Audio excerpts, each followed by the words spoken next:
नमस्कार, expert news देख रहे हैं आप और मैं हूं रणधीर कुमार। महात्मा गांधी के ऊपर तो वैसे कई बार जानलेवा हमला हुआ और अंततः 1948 में उनकी मौत भी हो गई। नाथूराम गोडसे ने उन्हें गोली मारकर मौत के घाट उतार दिया। लेकिन एक शख्स है जो पूर्वी चंपारण के निवासी हैं, बतख मियां अंसारी। अगर वो नहीं रहते तो शायद आज़ादी से पहले 1917 में ही महात्मा गांधी इस दुनिया को छोड़ गए होते। लेकिन बतख मियां अंसारी वो शख्स है जिनके बदौलत उस समय जो अंग्रेजों की एक जो मंशा था उसको वो नाकाम हुआ। आज बतख मियां अंसारी की जयंती है और इस मौके पर हमारे साथ बातचीत करने के लिए आज डॉक्टर मोहम्मद शमीमुल हक साहब हमारे साथ में हैं। सर, बहुत बहुत स्वागत है आपका एक्सपर्ट न्यूज़ पे। आपका बहुत बहुत शुक्रिया।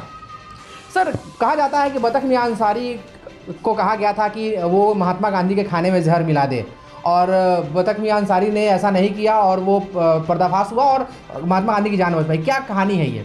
देखिए, ये कहानी है कि 1917 में जब गांधी जी सत्याग्रह आंदोलन के लिए चंपारण आए थे तो अंग्रेज मैनेजर थे इरविन। उन्होंने गांधी जी को शाम में खाने पर अपने यहाँ मैंने दावत दी और उनके यहाँ रसोइया के रूप में बतख मियां अंसारी रहते थे। तो बतख मियां अंसारी को ये कहा गया कि उनके दूध में जहर को जो है कि मिला दिया जाए और उनके बेटा को अंग्रेज़ों ने अपने कब्ज़े में ले लिया था। तो इस वजह से बतख मियां अंसारी की मजबूरी थी कि उनके दूध में उन्होंने जहर जो है मिश्रित किया। लेकिन अंदर से उनकी अंतरात्मा जो थी वो जो है बेचैन थी कि देश के आज़ादी के एक नायक के साथ अगर ऐसा हादसा होता है तो वाकई देश को आज़ादी शायद इतनी जल्दी जो है नहीं मिल पाती। तो वो बार बार गांधी जी के पास जो है अपना जाते थे और फिर वहाँ से लौट आते थे। लेकिन उस वक्त गांधी जी के साथ डॉक्टर राजेंद्र बाबू भी चंपारण आए थे। तो अंततः उन्होंने राजेंद्र बाबू के कान में जाकर ये बात उनको अपना बताई कि गांधी जी के दूध में जहर है और राजेंद्र बाबू ने अपने इशारे से गांधी जी को बताया और दूध का जो है अपना गिलास एक जो है अपना बहाने से गांधी जी ने हटा दिया।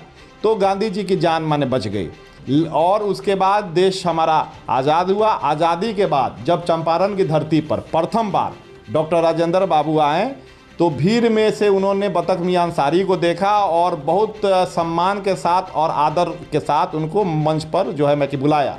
लेकिन उनको दुख हुआ कि उस घटना के बाद अंग्रेज़ों ने उनके साथ बहुत बड़ी ज्यादती की और उनकी जितनी ज़मीन थी, उनके घर थे, उन सबको बाकायदा जो है कि जब्त कर लिया गया।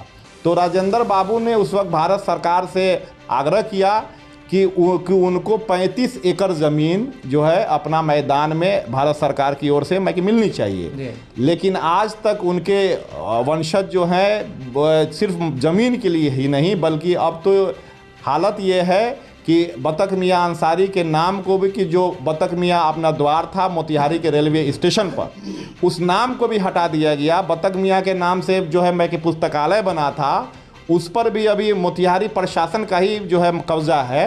और आप देखेंगे बतख मियां का जो कि मज़ार है उसकी आज भी स्थिति जाकर के जो है अपना देखिए। बतख मियां के ऊपर राजनीति करने वाले चंपारण में आपको जो है कि मिल जाएंगे, लेकिन उनके दर्द का एहसास जो है शायद उन लोगों को आज तक नहीं हुआ।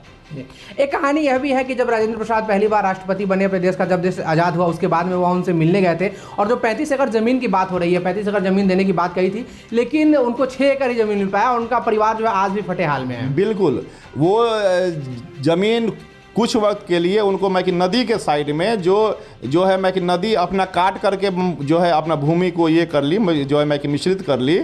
और आज भी उनके वंशजों के पास खेती लायक भी भूमि नहीं है, रहने के लायक। फिर जो है क्या आप ये कीजिएगा जी। नरकटिया विधानसभा से चुनाव की तैयारी भी कर रहे हैं आप, एक नेता है, राजनेता हैं डॉक्टर के साथ साथ। तो सर, आप लोग उनको कुछ सम्मान मिले, उनके परिजनों को कुछ सरकार की तरफ से मदद मिले, इसके लिए आप लोग क्या कर रहे हैं? देखिए, पहली बार ऑल इंडिया मजलिस इत्तेहादुल मुस्लिमीन के सदर बैरिस्टर असदुद्दीन ओवैसी ने रेलवे मंत्रालय को बाकायदा खत लिखा। हम लोग वहाँ गए थे हैदराबाद और हम लोगों के निवेदन पर उन्होंने रेलवे मंत्रालय को बाकायदा खत मिला, ये जो है आपने लिखा कि बतख मियां द्वार का नाम फिर से आना चाहिए। तो सबसे पहले तो हम लोग बतख मियां के नाम के लिए लड़ रहे हैं। दूसरी चीज़ है कि बतख मियां के नाम पर जो यहाँ की लाइब्रेरी है उसमें कई बार बैठकें हुई, उसके लिए की मीटिंग हुए, लेकिन आखिर कौन सी ऐसी रुकावट है कि प्रशासन का आज तक उस पर कब्जा है। और वहाँ कुछ दिन पहले तक जो है कि बैलेट बॉक्स था और बहुत ही ख़राब स्थिति में है। आप वहाँ जा कर के देखेंगे